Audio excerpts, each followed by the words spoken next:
स्वागत है आप सभी लोगों का फाइन लर्निंग के ऊपर। आज हम जिस टॉपिक को अंडरस्टैंडिंग में आपके लिए लेकर आए हैं वो है difference between one party system, two party system and multi party system. दुनिया भर में अगर कोई कंट्री अपने आप को डेमोक्रेटिक कहता है, डेमोक्रेसी कहता है, तो वो इन्हीं तीनों सिस्टम्स में से कोई ना कोई एक सिस्टम को फॉलो करता है। वैसे तो इसमें से जो सबसे पहला सिस्टम है one party system, it itself become kind of undemocratic way of running a country.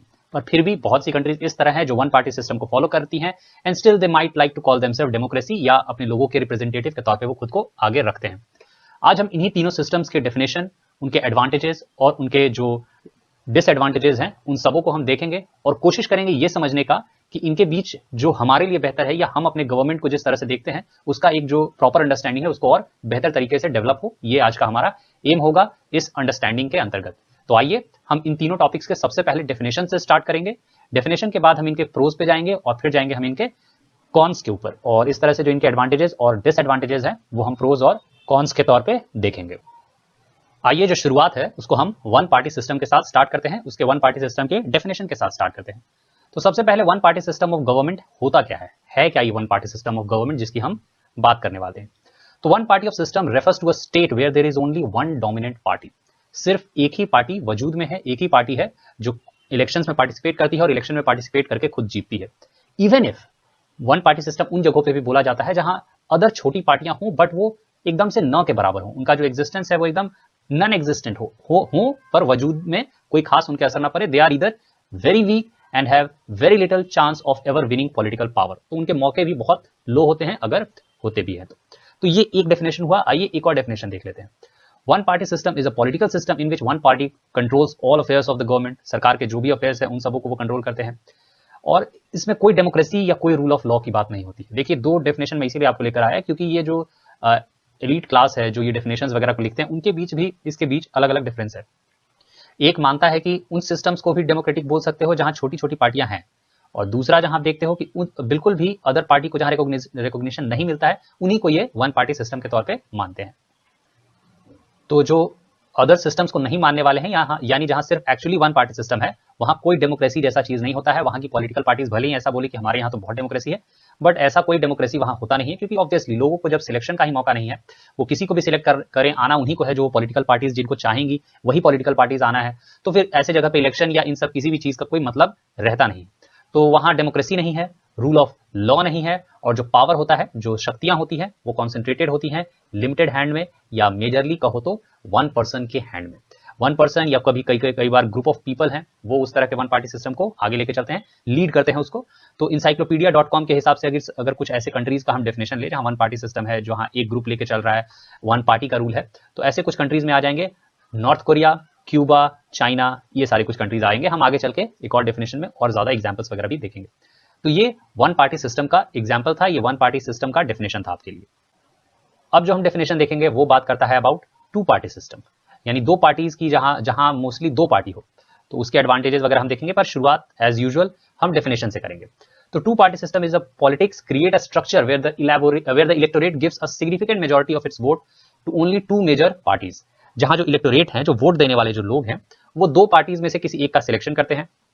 जो भी रिप्रेजेंटेटिव उनको रिप्रेजेंट करने आएगा वो इन्हीं दो पॉलिटिकल पार्टीज में से किसी एक का हमेशा होगा। तो ये पॉलिटिकल पार्टी का यहाँ पे सिस्टम है। इस तरह के पॉलिटिकल पार्टी का जो एक मेजर एडवांटेज है वो ये हो जाता है कि कभी भी हंग असेंबली टाइप नहीं बनता है, जैसे इंडिया में हो जाता है कि मेनी टाइम्स सबको थोड़ा थोड़ा इलेक्शन का वोट मिल गया और असेंबली जो है वो हंग असेंबली हो गया, किसी भी पार्टी को प्रॉपर मेजोरिटी नहीं है। पर जहां टू पार्टी सिस्टम होता है वहां लोगों को सिलेक्शन का तो मौका मिल रहा है, आप इधर इस पार्टी को सिलेक्ट करिए या उस पार्टी को सिलेक्ट करिए। पर एडवांटेज के तौर पर ये आ जाता है एक मतलब बेनिफिट। आगे हम एडवांटेजेस और डिसएडवांटेजेस को अच्छे से देखेंगे, प्रोज और कॉन्स जो होते हैं उसको हम प्रॉपर देखेंगे। बट फिलहाल एडवांटेज की अगर एक बात करें तो ये होगा कि लोगों को री इलेक्शन में जल्दी जाने का मतलब मौका नहीं आता है, क्योंकि कोई ना कोई एक पार्टी है वो मेजोरिटी के तौर पे आ ही जाती है, चाहे एक वोट से हो या दो वोट से हो या लाखों वोट से हो, पर एक पार्टी आमतौर पर मेजोरिटी में आ ही जाती है। तो ये हो जाता है टू पार्टी सिस्टम का। यूएस इसका बेस्ट एग्जाम्पल है। यूएस, यूनाइटेड स्टेट्स, जहां दो पार्टीज हैं, एक है कांग्रेस और एक है डेमोक्रेट्स। ये दो पार्टीज यूएसए की टू मेजर पार्टीज है जिनके लिए लोग अक्सर वोटिंग वगैरह किया करते हैं। पर यूएसए में ऐसा भी नहीं है कि थर्ड पार्टी के लिए स्पेस नहीं है। There is space for third party given the fact कि कोई थर्ड पार्टी उस तरह से खड़ी होकर आगे आए और लोग भी उसको इंपॉर्टेंस दे। पर यूएसए में ऐसा कल्चर डेवलप नहीं हुआ, ऐसा जो सिस्टम है वो डेवलप नहीं हुआ।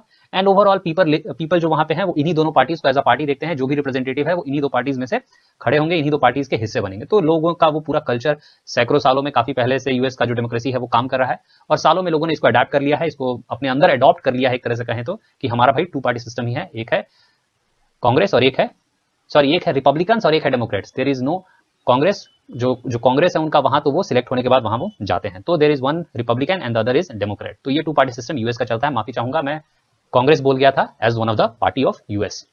तो यहाँ पे वोटर्स को जो है वो मौका मिलता है दो बराबर के कॉम्पिटिटर्स से, क्योंकि दो ही पॉलिटिकल पार्टीज मेजर हैं, दोनों अपने इस तरह के कैंडिडेट्स उतारेंगी जो अगले पे भारी हो हर तरीके से। वो किसी भी जगह जो कमी है उसको छोड़ना अफोर्ड नहीं कर सकती हैं। अगर वो कमी रखती हैं then the second political party loses, because there is always opportunity for one. एक ही है जो जीत सकता है। तो ये यूएस का जो कंडीशन है, ये टू पॉलिटिकल पार्टी सिस्टम वहां काफी अच्छे से फल फूल रहा है और सैकड़ों सालों से कंटिन्यूड है। आइए हम थर्ड डेफिनेशन पे चलते हैं, और हमारा थर्ड डेफिनेशन है मल्टी पार्टी सिस्टम। तो मल्टी पार्टी सिस्टम का मतलब यह है जहां मल्टीपल पॉलिटिकल पार्टीज एक साथ आके इलेक्शन के लिए खड़ी हो सके, एक साथ इलेक्शन के लिए कंटेस्ट कर सके। आजादी है हर एक व्यक्ति को, हर एक ग्रुप ऑफ इंडिविजुअल को, कि वो अपना ग्रुप बना के, अपना सपोर्ट क्रिएट करके वो इलेक्शन में उतर सकते हैं और किसी भी जगह से, किसी भी हिस्से से इलेक्शन में पार्टिसिपेट कर सकते हैं, गिवन द फैक्ट्स कि उस कंट्री में रूल्स एंड रेगुलेशंस किस तरह से। इंडिया में तो आप बिल्कुल कहीं से भी खड़े हो जाइए, ग्रुप बनाइए, इलेक्शन आप खड़े होने के लिए अपना नॉमिनेशन वगैरह जो भी रूल्स एंड रेगुलेशंस है उनको एक मतलब पूरा करो और फिर इलेक्शन में उतर जाओ। भले ही आप मतलब किसी जगह से बिलोंग करते हैं नहीं करते हैं, आप पूरे कंट्री में इलेक्शन पार्टिसिपेट करने के लिए आप एलिजिबल हो। कुछ कंट्रीज जो इस चीज को फॉलो करती हैं, जो इस चीज में मानी जाती हैं, वो हो गया जैसे कुछ कंट्रीज जहां मल्टी पार्टी सिस्टम को फॉलो किया जाता है, Australia, Canada, Nepal, Pakistan, India, Ireland, Norway. ये कुछ कंट्रीज हैं जो दुनिया भर में मल्टी पार्टी सिस्टम के तौर पर रिकॉग्नाइज की जाती है। हालांकि पाकिस्तान जैसे कंट्रीज में जहां इलेक्शन बहुत ज्यादा सक्सेसफुली हो नहीं पाता है, मल्टीपल टाइम्स के ऊपर वहां जो आर्मी है उसका रूल आ जाता है, but still the country has multi party system, यानी वहां मल्टी पार्टीज, बहुत सी पार्टीज, चाहे तो लोग खड़े होते हैं, चाहे तो लोग मल्टी पार्टी सिस्टम बना सकते हैं, कोई भी व्यक्ति अपना पार्टी बना सकता है, सेम एज इन इंडिया। अब ये जो मल्टी पार्टी सिस्टम है जो दुनिया भर में अलग अलग कंट्रीज में पाया जाता है, इनको मतलब किस तरह से ये इलेक्शन में पार्टिसिपेट करती हैं और किस तरह से ये वोट्स लेती हैं। तो इनका जो वोट का सिस्टम है, ये अपने ग्रुप को रिप्रेजेंट करती हैं, अपने एक सर्टेन इलेक्टोरल जो सेक्शन है उसको रिप्रेजेंट करती हैं, और इनका जो ओवरऑल एम होता है कि उन लोगों से ये अपना मतलब वोट ले, उन लोगों को रिप्रेजेंट करते हुए अपना वोट निकाले। तो इसके चक्कर में जो भी व्यक्ति है, जो भी ग्रुप है, वो गवर्नमेंट ऑफिस का हिस्सेदार बन सकता है। अगर आपको वोट मिल गया तो गवर्नमेंट ऑफिस आपका है, नहीं मिला है तो बहुत बार जो चक्कर पड़ जाता है वो पड़ जाता है कोलिशन का, यानी मल्टीपल पार्टीज एक साथ इकट्ठा आएंगी जिनको थोड़े थोड़े वोट्स हैं, एक साथ आके वो मेजोरिटी बनाएंगी, मेजोरिटी बना के फाइनली इस लायक होंगी कि वो मतलब कंट्री की मेजोरिटी सीट्स पे अपना मतलब जो आधिपत्य है, या कहिए कि जो उनका मतलब क्या कहते हैं, उनका जो क्लेम है उसको वो क्लेम करें कि हाँ अभी हम ग्रुप ऑफ पीपल्स या ग्रुप ऑफ पार्टीज मिलकर मेजोरिटी हो गए हैं। Now we claim for the majority, now we claim as a majority party, और हम इसके जो इलेक्शन के विनर के तौर पे हैं वो हम सरकार बनाना चाहते हैं। तो ऐसे करके जो कोलिशन सिस्टम है उसके तहत सरकार बनाई जाती है। उनमें से जो बड़ा पार्टी है उसका जो हेड है वो हो सकता है प्राइम मिनिस्टर, या प्रेसिडेंशियल सिस्टम है तो वो प्राइम मिनिस्टर बने या प्रेसिडेंट बने, जो भी सिस्टम वहां फॉलो होता है उस हिसाब से। पर मल्टी पार्टी सिस्टम इस तरह के कंडीशंस को भी फेस करती है जहां हो सकता है किसी एक पार्टी को प्रॉपर मेजोरिटी मिले ही ना, और बहुत बार होता है। इंडिया में तो हम अक्सर देखते हैं, अभी तक कुछ सालों से मेजोरिटी सिस्टम इंडिया में मतलब लोगों ने मेजोरिटी देना शुरू किया, बट अदरवाइज कई बार हंग असेंबलीज जैसे सिस्टम्स देखते हैं। आइए अब हम इन पार्टीज में, जैसे वन पार्टी सिस्टम हो गया, मल्टी पार्टी सिस्टम हो गया, टू पार्टी सिस्टम हो गया, इनके प्रोज और कॉन्स वगैरह हम देखना शुरू करते हैं। तो आइए आगे बढ़ते हैं। तो अभी तक हमने सभी जो टाइप ऑफ पार्टीज होती हैं, चाहे वन पार्टी हो या टू पार्टी सिस्टम हो या मल्टी पार्टी सिस्टम हो, सबों के जो एग्जांपल्स होते हैं वो हमने देख लिया, मतलब उनके जो डेफिनेशन होते हैं वो देख लिया। अब हम इनके थोड़े थोड़े एग्जांपल्स देख लेते हैं, यानी किन किन कंट्रीज में ये जो सिस्टम है ये फॉलो होता है, और उसके बाद हम इनके प्रोज और कॉन्स को देखते हुए आगे बढ़ेंगे। तो सबसे पहला जो वन पार्टी सिस्टम है उसके ऊपर आ जाते हैं, और जो इसमें सबसे पहला कंट्री वो हो जाता है, जो बेस्ट एग्जाम्पल है वन पार्टी सिस्टम का, वो हो जाता है चाइना।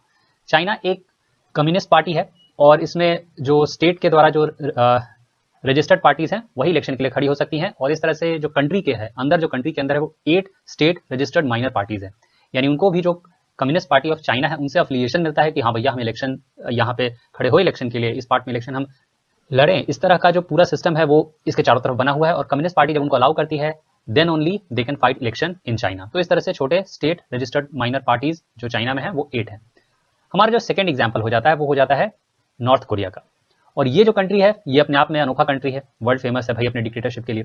तो ये यहाँ जो पार्टी रूल करती है वो है कोरियन वर्कर्स पार्टी, और 2 अदर पार्टीज भी हैं वहां पे, पर वो सिर्फ नाम के लिए रखा गया है कि भाई ये पार्टीज हैं वहां पे, पर उनको ना इलेक्शन में फाइट करने दिया जाता है, ना उनको कोई और मतलब उनका कोई और ऐसा कुछ भी रिस्पॉन्सिबिलिटी नहीं है। तो वो 2 पार्टी बस स्टेट स्पॉन्सर्ड पार्टीज हैं कि भाई नाम के लिए तुम रहो, ताकि दुनिया को हम बता सके कि हमारे यहाँ भी अदर पार्टीज है, but it is definitely one party system. उसके बाद जो है सो इज क्यूबा। और ये भी चाइना के ही मतलब नक्शे कदम पे है, और ये एक कम्युनिस्ट पार्टी सिस्टम यहाँ भी फॉलो होता है। उसके बाद अगला जो हमारा कंट्री है वो है वियतनाम। वियतनाम थोड़ा डेमोक्रेटिक कंट्री है, इसमें वन पार्टी सिस्टम चलता है, पर आप देखेंगे कि यहाँ इलेक्शन का जो तरीका है वन पार्टी सिस्टम में ही मल्टीपल जो कैंडिडेट्स हैं वो खड़े होते हैं। तो वियतनाम जरा अनोखा एग्जाम्पल हो जाता है जो वन पार्टी सिस्टम को थोड़ा मतलब डेमोक्रेटिक तरीके से चला पाने में सफल है। उसके बाद अन्य बहुत सी कंट्रीज हैं, अफ्रीका की कंट्रीज हैं, बहुत सी मतलब अदर, पर उनका उतना सिग्निफिकेंस नहीं है। फिर भी आप अफ्रीका में देखना चाहें तो कुछ कंट्रीज आ जाती हैं, जैसे कि घाना हो गया, जाम्बिया हो गया, तंजानिया हो गया। ये कुछ अदर कंट्रीज हैं जहां वन पार्टी सिस्टम अभी भी है, though these countries aren't very successful to be given as example of one party system. North Korea भी नहीं है, क्यूबा भी नहीं है, क्यूबा भी एक तरह से फेल ही हो रहा है, पर वियतनाम है। वियतनाम एक अच्छा एग्जाम्पल है जहां मतलब थोड़ा फ्रीडम भी है, थोड़ा मतलब पॉलिटिकल पार्टीज का शिकंजा भी है, पर वियतनाम ग्रो कर रहा है। तो आप चाइना की तरह इसको एक सक्सेसफुल मॉडल पे आप वियतनाम को रख सकते हैं। उसके बाद ये तो यहाँ का एग्जाम्पल हुआ जो वन पार्टी सिस्टम का है। आइए अब इसके प्रोज और कॉन्स हम देख लेते हैं। वन पार्टी सिस्टम में अगर हम प्रोज की बात करें तो सबसे पहली बात कि ये एक स्टेबल गवर्नमेंट की बात करता है। गवर्नमेंट जो है यहाँ काफी स्टेबल आपको देखने को मिलेगा, ये एक मेजर एडवांटेज है। स्टेबल अब क्यों है? क्योंकि एक ही पार्टी है, सिलेक्ट होकर बार बार उसी को आना है। तो जो वन पार्टी सिस्टम है वो डेफिनेटली स्टेबल गवर्नमेंट तो जरूर देता है। दूसरा बात करें तो ये एक्सपेंसिव भी नहीं है। जैसे मल्टी पार्टी सिस्टम में हमारे यहाँ बड़ा समय समय पे बहुत सारे इलेक्शंस होते हैं, अलग अलग पार्टीज को अलग अलग अलाउंसेस मिलते हैं, पर वन पार्टी सिस्टम में देखें तो ये सब वाला झंझट ही नहीं है भाई। वन पार्टी सिस्टम है, एक ही पार्टी को बार बार आना है, तो ये सब एक्स्ट्रा एक्सपेंस का जो सिस्टम है वो वहां कट ऑफ हो जाता है। और वन पार्टी जो है उसमें इलेक्शन का जो खर्चा है वो घट जाता है, उसका जो प्रचार प्रसार है, जो मतलब उसके जो भी प्रमोशन वगैरह में जो खर्च होता है वो भी घट जाता है।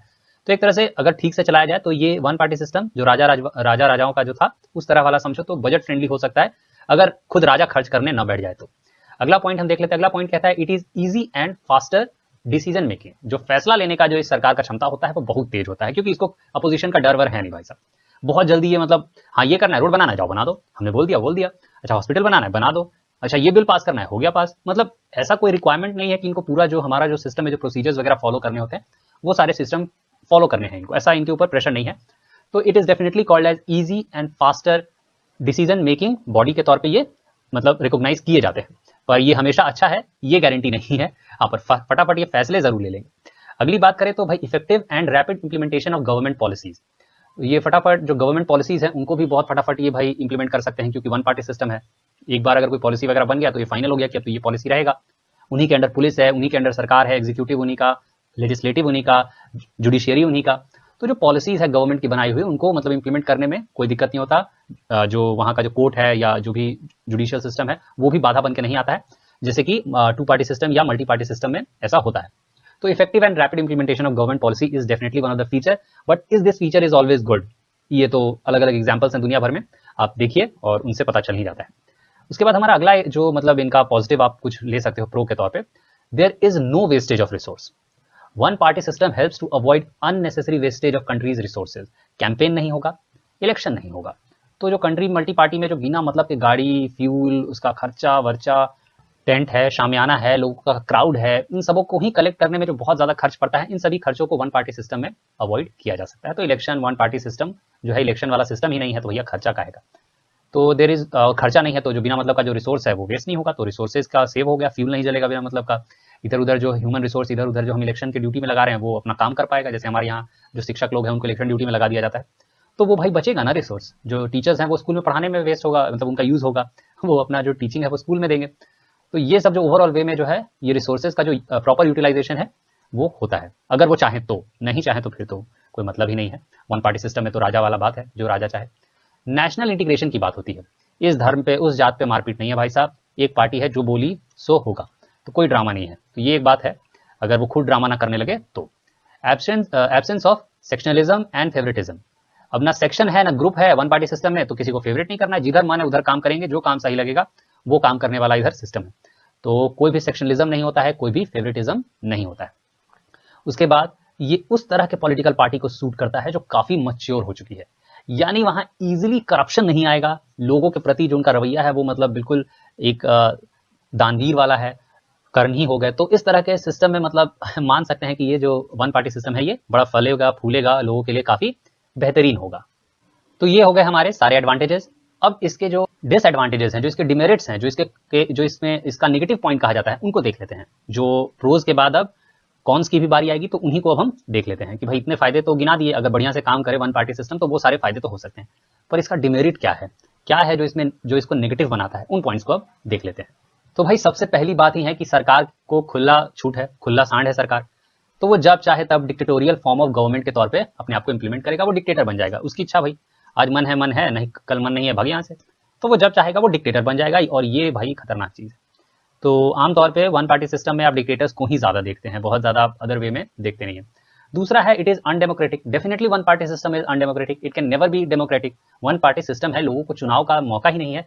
अब्राहम लिंकन ही कहते हैं कि democracy is the government of the people, bye the people and for the people. तो यहाँ तो गवर्नमेंट फॉर द पीपल तो हो सकता है, मतलब गवर्नमेंट इस तरह से, चलो भाई वहां के लोग ऐसे हैं कि उन्होंने बोला कि नहीं हम लोगों की सेवा करेंगे, तो government can be for the people in one party system if they want so. पर is it there that government has been selected by people also? No, one party system में लोग थोड़ी सिलेक्ट कर रहे हैं, तो it is not government by the people, so it can not be called as democratic. It is not government of the people, also it is not government of the people. Y? Because आमतौर पर आप देखेंगे कि जो ये one party system में है, ये एक सेक्शन ऑफ लोगों को मतलब प्रॉफिट पहुंचाना है तो किसी सेक्शन को किसी भी हद तक नुकसान पहुंचाएगा, फिर उसको किसी और सेक्शन को नुकसान पहुंचाना है तो किसी और सेक्शन को जो मन वो फायदा। जैसे आप अभी जो मेजर जो वन पार्टी सिस्टम जो कंट्री फॉलो करता है वो है चाइना। इसी का एग्जांपल अगर आप ले तो जब इसको आम लोगों को फायदा पहुंचाना था तो बड़ी बड़ी कंपनियों को अपने कंट्री में बनने दिया।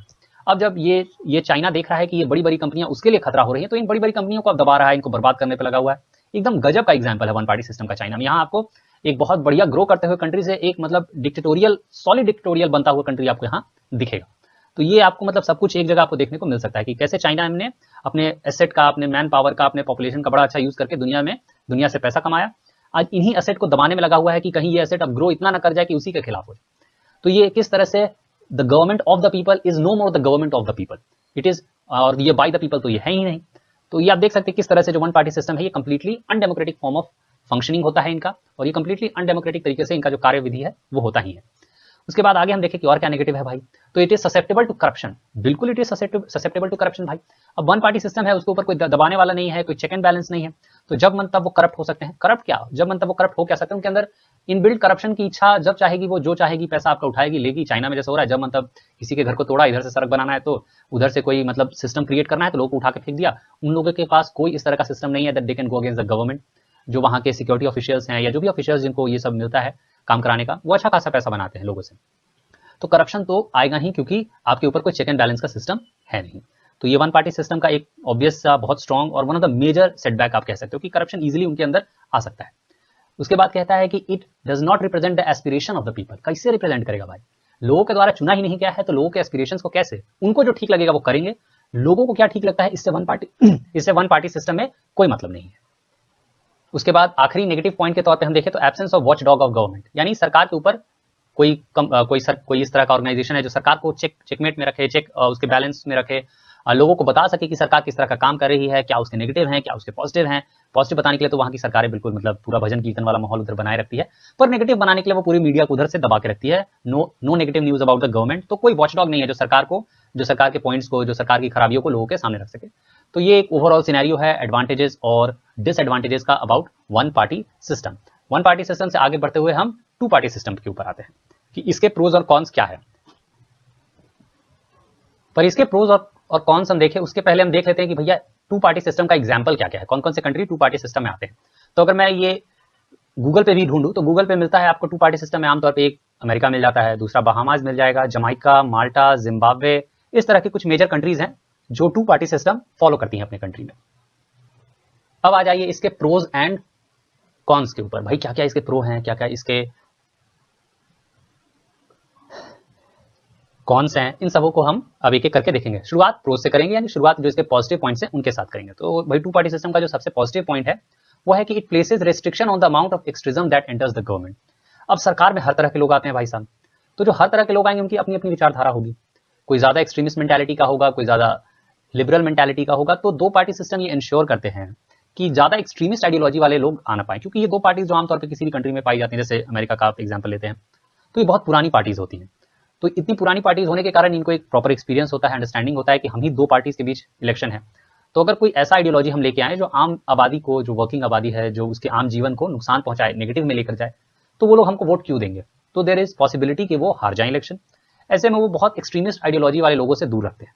दूर रहते हैं और पार्टी को भी लंबे समय तक टिकाए रखने के लिए इस तरह की आइडियोलॉजी से दूर रहना ही बेहतर है। तो टू पार्टी सिस्टम का एक बड़ा अच्छा फीचर हो जाता है कि it restricts on the amount of extremism that enters the government, ज्यादा एक्सट्रीमिस्ट आइडियोलॉजी वाले लोगों को आने नहीं देता है। दूसरा पॉइंट जो ये कहता है, it encourages the government to offer majority representation. अब देखते हैं कि दो पार्टी सिस्टम है, आमतौर पे किसी ना किसी एक पार्टी को मेजॉरिटी मिलता ही है, जो कि मल्टी पार्टी सिस्टम में काफी एक मुश्किल बात है कि कोई एक पार्टी को इजीली मेजॉरिटी मिल जाए। पर टू पार्टी सिस्टम में एक ना एक को मेजॉरिटी मिल ही जाता है। तो ये इस तरह का इकोसिस्टम क्रिएट करता है कि एक पार्टी मेजॉरिटी में आए और वो अपने हिसाब से कंट्री को जैसे मैनेज करना है, कंट्री को जैसे लेके आगे बढ़ना है, वो उस तरह से कंट्री को लेके अपने हिसाब से आगे बढ़े, क्योंकि उसके पास प्रॉपर एक मैंडेट है, मेजॉरिटी मैंडेट है। थर्ड पॉइंट हम देखें तो it gives eligible person a chance to run for office. जो भी एलिजिबल लोग हैं वही लोग ऑफिस के लिए आमतौर पर खड़े होते हैं, क्योंकि दो ही पार्टी है। अब दोनों पार्टी के ऊपर ये जिम्मेदारी है कि best of the best candidates को सामने रखा जाए, ताकि मोस्ट ऑफ द वोट्स हमारे तरफ आए। तो बेस्ट ऑफ द कैंडिडेट वही होगा जो मोस्ट एलिजिबल होगा। तो इट क्रिएट्स द इकोसिस्टम कि जहां एलिजिबल पर्सन जो है वो अपना कैंडिडेचर ज्यादा अच्छे तरीके से प्रेजेंट कर सके। फिफ्थ पॉइंट जो आप इसके प्रो में बोल सकते हैं कि it gets more and more people to start participating in their local government. और आमतौर पर ऐसा इसलिए होता है कि यहाँ जो कैंडिडेट है उसके तरफ जो आपका झुकाव है वो बड़ा क्लियर होता है, इधर वन पार्टी और the other, there is only option of two. तो जब दो ही का ऑप्शन है तो आप समझते हैं कि भैया मेरे को इधर या तो इस साइड जाना है या उस साइड जाना है। तो जब इस बात पे क्लैरिटी आ जाती है तो आप किसी एक साइड को प्रॉपर्ली सपोर्ट करते हैं। आप सपोर्ट करते हैं तो कई बार हो सकता है आप उस सपोर्ट में उस पॉलिटिकल पार्टी को ज्वाइन भी करें, और ज्वाइन करते हैं तो आगे आप ग्रो करना चाहते हैं तो उस पार्टी में काम करते हैं, उस हिसाब से आप ग्रो भी कर सकते हैं। तो it gets more people to start participating in their local government, क्योंकि आपका एक क्लैरिटी है कि दोनों में से किस साइड को आप सपोर्ट करेंगे, क्योंकि आपके पास जो मल्टीपल ऑप्शन जो कि कंफ्यूजन क्रिएट करता है उसका सवाल नहीं है। फिर ऐसा भी कंडीशन नहीं है कि एक ही पार्टी है, चाहो ना चाहो पार्टिसिपेट करना है, तो ऑप्शन है और ज्यादा डिफिकल्ट ऑप्शन नहीं है। तो आमतौर पर लोग अपना पार्टिसिपेशन जो है वो हाई ही रखते हैं। आगे कुछ और पॉइंट्स हम देख ले जो इसके पॉजिटिव में बोली जाती हैं। तो it allows ideas to become legislation, यानी अगर कोई आइडिया आया है जिसके ऊपर वो पार्टी लेजिस्लेट करना चाहती है तो उसके पास मेजॉरिटी है, आराम से कर सकती है। उसके बाद it simplifies the process of governing. अब कोई पॉलिटिकल पार्टी मेजॉरिटी में है तो उसको क्लैरिटी है कि मैं मेजॉरिटी में हूँ, जो गवर्नेंस का प्रोसेस है वो मेरे हिसाब से चलेगा, मतलब कोई छोटे मोटे पार्टी का मेरे को बैकअप नहीं चाहिए। एक बार मैं इलेक्शन जीत गया उसके बाद गवर्नेंस जो है वो हमारे हिसाब से चलेगी। तो जो अफसर लोग हैं उनके सामने भी क्लैरिटी होती है कि भाई ये पॉलिटिकल पार्टी है, इसी का सुनना है, जो ऊपर से फैसला आएगा वो क्लियर कट होगा, तो जो गवर्नेंस है वो स्मूथ होता है। तो it simplifies the process of governance, it becomes easy for the members in the governing body to understand the order and everything becomes kind of smooth in two party system. उसके बाद political information is much easier to understand. ये भी कहा जाता है कि जो political information है, अब दो ही पार्टी है भैया, ज्यादा इधर उधर की हौच पौच वाली बात है नहीं, दो आइडियोलॉजीज हैं, जो आइडियोलॉजी जीती उसकी इन्फॉर्मेशन जो है वो ब्रॉडकास्ट किया जाएगा, उसका इन्फॉर्मेशन है वो इंपॉर्टेंट माना जाएगा। तो एक बार जब कोई पॉलिटिकल पार्टी जीत गया, उसका इन्फॉर्मेशन उसका जो आइडिया था, जो थॉट प्रोसेस था, वो लोगों ने जान लिया। अब जान गया कि वो पार्टी जीत गई है तो उसका आइडिया भी समझना आसान है, ये पार्टी जीती है, इसी को सपोर्ट किया है, ठीक है भैया। तो आइडिया जो है, जो इन्फॉर्मेशन जो है वो विनिंग पार्टी का समझना आसान होता है, क्योंकि बहुत ज्यादा पार्टीज है नहीं, और एक क्लियर कट आइडिया के साथ वो अपने रिप्रेजेंटेटिव्स के सामने आते हैं कि मेरा मेजर जो फैसला है आपके सामने, वो मैं आपको ये बात समझाना चाहता हूँ। और दो पार्टीज है, एक बात दोनों पार्टीज अपने बात समझाने के लिए लाती हैं, उसी में बातें क्लियर हो जाती है, ज्यादा क्रिएट कुछ किया नहीं जाता है लोगों के लिए कंफ्यूजन टाइप। दो मेजर मुद्दों के साथ दो ही पार्टी है सामने आ जाती है। ये पॉजिटिव बातें हो गई। यहाँ से हम अब नेगेटिव बातों की ओर आते हैं। तो पहला जो नेगेटिव है वो है कि it is inconsistent governing patterns of the country, it creates inconsistent governing patterns for the country. अब इनकंसिस्टेंट कैसे गवर्निंग पैटर्न क्रिएट करता है, ये बात समझने वाली है। तो ये इनकंसिस्टेंसी जो है ये अमेरिका जैसे कंट्री में आती है, जहां दो पार्टी सिस्टम में मतलब एक हाउस ऑफ सीनेट है और एक कांग्रेस है, दोनों में अगर अलग अलग पार्टीज को मेजॉरिटी है तो एक दूसरे को वो रोकते रहती है, अरे उधर से आया तू बिल लेके, इधर मैं तुमको हरा दूंगा, ऐसा काइंड ऑफ थोड़ा चलता है। तो इस वजह से कई बार गवर्नेंस जो है वो इनकंसिस्टेंट भी हो जाता है, कई बार, बहुत ज्यादा नहीं बट कई बार। तो ये एक नेगेटिव के तौर पे हो सकता है अगर दो हाउसेस हैं। अमेरिका इसका बेस्ट एग्जांपल है, अदरवाइज उतना कुछ चलता नहीं है। दूसरा जो इसका नेगेटिव देख लो वो है it eliminates the idea of having 100% representation of personal idea. अब ये तो भैया वन पार्टी सिस्टम में ही हो सकता है, तो इसीलिए इसको नेगेटिव के तौर पे ले सकते हैं और नहीं भी ले सकते हैं। कोई मेरे हिसाब से कोई बहुत बड़ा नेगेटिव है नहीं, बट फिर भी 100% अगर जो विनिंग पॉलिटिकल पार्टी है वो 100% अपने आइडियाज इंप्लीमेंट करना चाहे तो वो एकदम वन पार्टी सिस्टम तो के टाइप तो नहीं हो पाएगा, क्योंकि जो अपोजिशन है, अगर आप कोई बकवास लेके आ रहे हो जो मतलब कंट्री के मतलब खिलाफ है, या उससे उस अपोजिशन को ब्राउनी पॉइंट्स मिल सकते हैं इसके अगेंस्ट खड़े होके, या बेसिकली अगर आप मेजोरिटी में हैं तो अपोजिशन का काम ही आपको अपोज करना, तो अपोजिशन तो आपके अगेंस्ट खड़ा होगा, तो हर आइडिया को आप अपने सक्सेसफुल बना ले, ये टू पार्टी सिस्टम में भी नहीं होने वाला है। तो ये एक जो इसका जो टू पार्टी सिस्टम का जो नेगेटिव पॉइंट है उसके तौर पे आप देख सकते हैं। उसके बाद कहता है कि it forces the parties into fixed but still changing set of political views. Political parties तो यहाँ फिक्स होते हैं, बट हर बार आप देखिएगा हर इलेक्शन में इनके पॉलिटिकल व्यू पॉइंट जो है वो बदलते रहते हैं, तो लोगों को कई बार कंफ्यूजन हो जाता है, अरे पिछले साल तो इस हिसाब से इसको सपोर्ट किया था, इस साल ये नए व्यू पॉइंट के साथ आ गया। हो सकता है कि पिछले व्यू पॉइंट के साथ वो पार्टी मैच ना करे, बल्कि जो उस पार्टी को आप नहीं पसंद करते हैं वो आपके व्यू पॉइंट को इस बार सपोर्ट कर रहा हो। तो ये पार्टीज में कंफ्यूजन क्रिएट कर सकता है, पॉलिटिकल व्यूज यहाँ बदल सकते हैं, क्योंकि पॉलिटिकल पार्टीज तो मान लिया भैया फिक्स है, बट पॉलिटिकल व्यूज तो बदल सकते हैं कभी भी। तो ये एक मतलब नेगेटिव पॉइंट हो सकता है कि दो ही पार्टी है पर व्यू अपना हमेशा देखो सब बदलते रहता है। फिर एक और जो नेगेटिव है, it limits the number of new ideas that can be introduced to the electorate, जो मल्टी पार्टी सिस्टम की खासियत है। अब दो ही पार्टी है तो काइंड ऑफ दो ही तरह के लिमिटेड लोग, दो ही तरह का ग्रुप हमेशा खड़ा होगा, पर जब मल्टी पार्टी की बात आती है, यहाँ मल्टी पार्टी को एडवांटेज होता है कि मल्टीपल आइडियाज वो लेके आ सकते हैं। हर ग्रुप के पास कोई आइडिया, भाई मैं अपने कंट्री को ऐसे लेके जाऊंगा, मैं ऐसे करूंगा वैसे करूंगा, तो आइडियाज को रिस्ट्रिक्ट किया जा सकता है, आइडियाज रिस्ट्रिक्ट हो जाते हैं यहाँ पे थोड़े बहुत, ये तो बात सही है। और कुछ चलते चलते नेगेटिव पॉइंट्स देख ले तो कहता है कि it reduces the concept of individuality in governing. आपको अपने पार्टी के साथ लेके चलना है, आप जो टू पार्टी सिस्टम में जो भी हेड है वो एक इंडिविजुअल के तौर पे नहीं होगा, वो एक पार्टी के सपोर्ट के तौर पे होगा, वो पार्टी के सपोर्ट से वो इंडिविजुअल भी खड़ा है, तो एक इंडिविजुअलिटी मतलब है वो नहीं रहता है। इंडिविजुअलिटी मल्टी पार्टी सिस्टम में भी आता है कि छोटे छोटे ग्रुप्स के तौर पे मल्टीपल पार्टीज आ रहे हैं, उसमें एक इंडिविजुअल का अपना दबदबा है, अपना पहचान है। टू पार्टी सिस्टम में इंडिविजुअलिटी उतनी मैटर नहीं करती। साथ ही साथ एक और negative point, it creates a system of exclusiveness, कुछ खास लोगों को ही मिलेगा भाई साहब। एक्सक्लूसिव आइडिया यही होता है कि कुछ खास लोग, अब दो ही पार्टी है, हर कोई तो पार्टी नहीं बना सकता, दो ही पार्टी है, यानी अब आप सोच लो कि कितना मुश्किल है इलेक्शन इंडिया में वोटर्स के लिए, तो अमेरिका जैसे कंट्री में भी कितना मुश्किल होगा। तो एक्सक्लूसिव जो आइडिया है वो तो है यहाँ पे कि भाई एक्सक्लूसिव कुछ खास लोग जो दबदबे वाले लोग हैं वो आगे आते हैं आमतौर पे, चाहे बात यूएस हो इंडिया हो, ये होता है। पर इंडिया में कम से कम आप दूसरा पॉलिटिकल पार्टी बना के खड़े हो सकते हो, वहां नहीं हो सकते, वहां आपको वैसे भी कोई चांस मिलने वाला है नहीं। उसके बाद अगला नेगेटिव सिस्टम कहता है कि it is system which limits the choice of voter, voter को बड़ा लिमिटेड चॉइस है, दिस पार्टी और दैट पार्टी, दैट पार्टी और दिस पार्टी, दिस दैट, बस इतना ही वहां चांस है। इंडिया की तरह नहीं कि ये भी खड़ा वो भी खड़ा है, वो भी खड़ा है, शर्मा भी खड़ा है, वर्मा भी खड़ा है, पासवान भी खड़ा है, ये भी खड़ा है, सब है भाई। It creates pattern of voting that are based on name and recognition. एक और नेगेटिव पॉइंट कि एक आदमी का नाम सबसे बड़ा है वहां पे, या तो ओबामा को दो, ट्रंप को दो, इसको दो, उसको दो, मतलब नाम है भाई, एक नाम पे पूरा पार्टी का रिकॉग्निशन चलता है। तो ये देखो ये भी एक्सक्लूसिव बात है कि एक आदमी का नाम बड़ा प्रमोट होता है। इंडिया में भी आजकल ये सिस्टम चला है, आजकल हम अपने लोकल रिप्रेजेंटेटिव को देखने के बजाय एक जो मेन फेस है उसको देख के आजकल वोट करने लगे हैं, जो कि टू पार्टी सिस्टम का बड़ा ही हिट फॉर्मूला है। हमारे यहाँ भी आजकल ये चलने लगा है, बट ऐसा होना नहीं चाहिए। हमें मौका मिलता है कि हम अपने लोकल लेवल पे रिप्रेजेंटेटिव को चुने और वो जो सेंट्रल लेवल पे है वो एक फाइनल रिप्रेजेंटेटिव बनाता है। पर ठीक है, जैसा भी है लोगों की इच्छा। उसके बाद it eventually lead to societal polarisation, दो धड़े में लोग बढ़ जाते हैं, सोसाइटी जो है वो काफी पोलराइज दिखती है, अलग अलग आइडियाज को एकदम एक दूसरे के अगेंस्ट प्रेजेंट करने का जो वहां जो एक तरीका है वो ग्रो काफी ज्यादा करता है कि भाई एक आइडिया इस तरफ तो वो सेकंड आइडिया है, और एक पार्टी का आइडिया इस तरफ तो वो एक अलग आइडिया है, मतलब उन दोनों को मिलाना नहीं, मिलाओगे तो गलत हो जाएगा, ऐसा मतलब एक पूरा प्रॉपर सिस्टम चलता है। तो ये गलत है, हर आइडिया हर एक के पास हो सकता है, ऐसा नहीं कि अब एक तरफ ने एक आइडिया सोच लिया तो दूसरा वो आइडिया को ले ही नहीं सकता। इट प्रमोट्स करप्शन, दो पार्टी सिस्टम है, अगेन स्मॉल लेवल, बहुत ज्यादा ओपननेस है नहीं, तो हो सकता है करप्शन ग्रो करे। इट इग्नोर्स अल्टरनेटिव वॉइसेस, अब दो के अलावा भी वॉइसेस हो सकता है, दो के अलावा भी और ग्रुप हैं जो खड़े होने चाहते हैं, उनको उनका वॉइस, उनको उनका जगह नहीं मिलता है। तो ये थे positive and negative point of two party system. आइए मल्टी पार्टी सिस्टम का प्रो और जो कॉन है वो देख लेते हैं। एग्जांपल्स तो हमने पहले ही देख लिए थे, Australia, Canada, Nepal, Pakistan, India, Ireland और नॉर्वे, अदर बहुत सी कंट्रीज हैं, बट ये कुछ एक मेजर एग्जांपल्स हैं जो हमने शुरुआत में ही देख लिया था। इसके बाद आगे बढ़े अगर हम, तो हम इनके जो पॉजिटिव और नेगेटिव पॉइंट्स हैं उनके ऊपर आ जाते हैं फटाफट। तो एडवांटेजेस में देखें तो multi party system afford citizen the opportunity to have many choices, multiple जो मौके हैं वो हमारे सिटीजन को मिलते हैं मल्टी पार्टी सिस्टम में। मल्टी पार्टी सिस्टम बढ़ावा देता है पीसफुल चेंज ऑफ गवर्नमेंट। अब इतने पार्टीज हैं, इतने ग्रुप्स हैं कि भाई अब इस बार कभी ये जीता है, कभी वो जीतता है, कभी वो जीतता है, तो बड़े आराम से एक गवर्नमेंट दूसरे गवर्नमेंट को सत्ता हस्तांतरित करती है, सत्ता जो है जो गवर्नेंस है वो पास ऑन करती है, क्योंकि पूरा सिस्टम बन जाता है कि अरे भैया इस बार नहीं, अगली बार नहीं, कोई और पार्टी नहीं, कोई और पार्टी। तो ये बड़ा अच्छा है कि हमारे यहाँ जो ट्रांसफॉर्मेशन ऑफ पावर है, जो ट्रांसफर ऑफ पावर है वो बड़े आराम से होता है। उसके बाद अगला जो पॉइंट यहाँ कहता है कि जो मल्टी पार्टी सिस्टम है, this allows for minority groups among the electorate to be represented. देखो भाई हमारे यहाँ तो रिजर्वेशन पॉलिसी है ही, प्लस अगर माइनॉरिटी चाहे तो बड़े अच्छे से अपना पूरा सिस्टम बना के पूरे कंट्री लेवल पे चाहे तो वो विजयी हो सकती है, अपने बात को अच्छे से रखे, अपने आइडियाज को अच्छे से रखे, तो वो चाहे तो उनको मौका है। हाँ हो नहीं हो ये अलग बात है, पर अवेलेबिलिटी है, चांस है।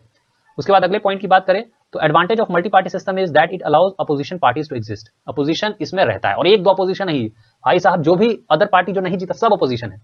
जितना सरकार का बुराई करना है आप करिए, ये बेस्ट चीज है, ठीक है, ये बेस्ट चीज है मेरे हिसाब से कि सरकार को आप एकदम उसके फुट पे रखते हैं, उसके टो पे रखते हैं कि भाई आप तैयार रहिए, गलती किए कि हम बुराई करना शुरू कर देंगे।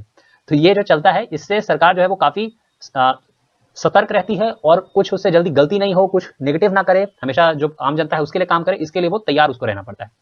उसके बाद और जो बात है कि operation of multi party allows open and constructive criticism. अब विपक्षी पार्टियां बहुत सी हैं तो वो क्रिटिसिज्म भी उतना ही करेंगी, और कंस्ट्रक्टिव क्रिटिसिज्म होता है क्योंकि जो पार्टी इन पावर है उसको हर क्रिटिसिज्म का जवाब देना पड़ता है अपने जनता के सामने। जो अपोजिशन है उसी जनता के सामने सवाल उठाती है कि आपने ऐसा क्यों नहीं किया, आपने ऐसा कैसे कर दिया, ये बिल आप ऐसे कैसे लेके आ गए, ये बिल ऐसे कैसे हो गया। तो जो पार्टी इन पावर है, जो पार्टी इन अथॉरिटी है, उसको जवाब देना पड़ता है भाई साहब अपने जनता के सामने उन लोगों के सवालों का, जो अपोजिशन है उसके सवालों का। क्योंकि अपोजिशन उन्हीं लोगों के नुमाइंदे हैं जो इस बार जीत नहीं पाए, जिनके जो वोट दिया है जिन लोगों ने, उन्होंने अपनी सरकार बना नहीं पाई, तो वो लोग सवाल पूछेंगे। इसी तरह प्रॉपर डेमोक्रेसी काम करता है। उसके बाद कहता है इट इनकरेजेस वोटर पार्टिसिपेशन। अब हर तरह का ग्रुप, हर तरह का सेक्शन खड़ा हो सकता है, तो हर तरह का वोटर भी आगे आएगा, बोलेगा अरे भाई ये आदमी तो लगता है मेरे लिए कुछ करेगा, ये वाला आदमी है जो मेरे गांव समाज के लिए कुछ करेगा, तो वोटर्स आगे आते हैं। सिलेक्शन प्रोसेस जो है वो काफी ज्यादा जो वाइब्रेंट कहा जाता है वो एक्चुअली वाइब्रेंट होता है। हर सेक्शन, हर ग्रुप चाहे तो खुशी से पार्टिसिपेट करता है कि नहीं ये मेरा ग्रुप है। अभी नहीं करते हैं लोग आजकल, ये गलत है, जाना चाहिए, अपने तरह के लोगों का वोट करो। अब तो इंडिया में तो इतना बढ़िया है कि भाई आपको कोई नहीं पसंद आया तो आप नोटा दबा के आइए, आप ये बताइए कि इन सबों में से मेरे को कोई पसंद नहीं है भाई साहब। तो इतना बढ़िया है सिलेक्शन चॉइस कि कोई नहीं पसंद तो बता के आओ कि हम वोट देने आए थे बट हमको कोई पसंद नहीं है, ये भी समझ लीजिए, ताकि अगली बार अगर पॉलिटिकल पार्टी देखे कि इतना सारा दब गया भाई नोटा, मेरा मौका था, अगर हम बेहतर कैंडिडेट देते तो हो सकता है उसकी जगह हम जीत गए होते। तो अगली बार एक जो कैंडिडेट्स का कल्चर है उसको बेहतर करने का कोशिश किया जाएगा। तो ये बहुत बढ़िया बढ़िया एडवांटेजेस थे, पर नेगेटिव भी है। आइए वो देख लेते हैं कि नेगेटिव क्या क्या है। तो नेगेटिव कहता है कि in many cases no party is able to gain power alone. और जब कोई पार्टी पावर नहीं ले पाती है तब वीक और अनस्टेबल गवर्नमेंट आमतौर पे कंट्री में बनता है। जरूरी नहीं है कि वीक और अनस्टेबल हर बार हो सकता है कि छोटी छोटी पार्टीज आके एक स्ट्रॉन्ग ज्यादा बेहतर गवर्नमेंट क्रिएट करे, पर आमतौर पे क्योंकि हर तरह से अरे मेरा काम नहीं किया तो मैं सपोर्ट खींच लूंगा, मेरा नहीं किया मैं सपोर्ट नहीं दूंगा, तो ऐसा चलता है। तो इस वजह से weak and unstable kind of government बनने का जो चांस है वो काफी हाई होता है if one party is not in proper majority. Proper उसको मेजोरिटी नहीं है तो देयर इज ऑलवेज चांस की अनस्टेबिलिटी बनी रहेगी। उसके बाद it is also very expensive. भाई साहब खर्चा तो देखते ही हो आप लोग, इसमें क्या कहना कि पॉलिटिकल जो रैलीज वगैरह होती है, क्या भाई राजा महाराजा वाला खर्चा होता है, तो खर्चीला तो जबरदस्त है, बहुत एक्सपेंसिव है ये मल्टी पार्टी सिस्टम को मेंटेन करना। और नेगेटिव पॉइंट्स की बात करें तो electorates can become bombarded with so many choices that they get confused. भाई कंफ्यूजन हो जाता है, अरे तुम भी है पर सब गधा है ऐसा भी कई बार हो जाता है। तो ऐसे में तो भैया नोटा है, जाओ एकदम वोट देने जाओ, नोटा दबा के आओ, कोई नहीं पसंद है तो, पर जाओ वोट जरूर दो। फिर डिसएडवांटेज की बात करें तो मल्टी पार्टी सिस्टम में डिवीजन ऑफ नेशन हो सकता है, हर तरह के विचार के लोग आ जाते हैं, वो अपने विचारों को मतलब उनको रखने की आजादी होती है। कई बार इसमें नेगेटिव विचार भी बहुत प्रमुखता से रखे जाते हैं, बहुत गलत बातें बोली जा सकती हैं। तो ये एक बात है कि कंट्री में एक आइडियोलॉजिकल डिवीजन ही नहीं, कंट्री में लोगों के बीच भी डिवीजन क्रिएट किया जा सकता है अगर केयरफुल हम ना रहे तो, हमने अपने दिमाग से सोचा नहीं तो ये सारी चीजें हो सकती हैं। बहुत सी पार्टीज जब अगर एक और जो नेगेटिव पॉइंट अगर आप देखें तो बहुत सी पार्टी जब खड़ी हो रही हैं तो उनका अल्टीमेट गोल है कि भाई कंट्री को हम रूल करें।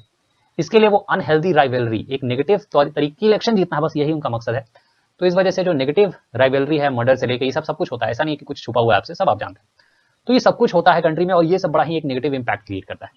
This could stifle the development and progress. एक दूसरे को नीचा दिखाना, एक दूसरे को काम को नेगेटिव में लेके जाना, ये सब भी होता है। तो हमारा डेवलपमेंट है वो रुकता है, हमारा जो ग्रोथ है वो हैम्पर होता है। तो ये सारी चीजें भी होती है। और नेगेटिव पॉइंट एक और देख लो, पॉलिटिकल इंस्टेबिलिटी हमेशा बना होता है। अब इतना मल्टी पार्टी सिस्टम है, सपोर्ट से बना है, तो पॉलिटिकल इंस्टेबिलिटी तो दोस्त रहेगा ना। तो ये सारी घटनाएं जो है वो काफी मेजर तरीके से मल्टी पार्टी सिस्टम में नेगेटिव तौर पे आपको देखने को मिलेगा। तो ये हमारा नेगेटिव एंड पॉजिटिव भाई सबके साथ पूरा हुआ। अगर आपको हमारा वर्ल्ड ऑफ फाइन लर्निंग, जो अब सिर्फ फाइन लर्निंग के तौर पे जाना जाता है, अगर इसको आप अच्छा लगा, हमने कोशिश की, आपको पसंद आया तो लाइक शेयर और सब्सक्राइब जरूर करें। हम मिलते हैं आपके साथ अगले ही ऐसे किसी इंफॉर्मेटिव वीडियो में। ये हमारा अंडरस्टैंडिंग का एक नया वीडियो है। अगर आपको अच्छा लगा प्लीज लाइक शेयर और सब्सक्राइब जरूर करें। मिलते हैं अगले वीडियो में, तब तक पढ़ते रहिए, खुश रहिए, धन्यवाद।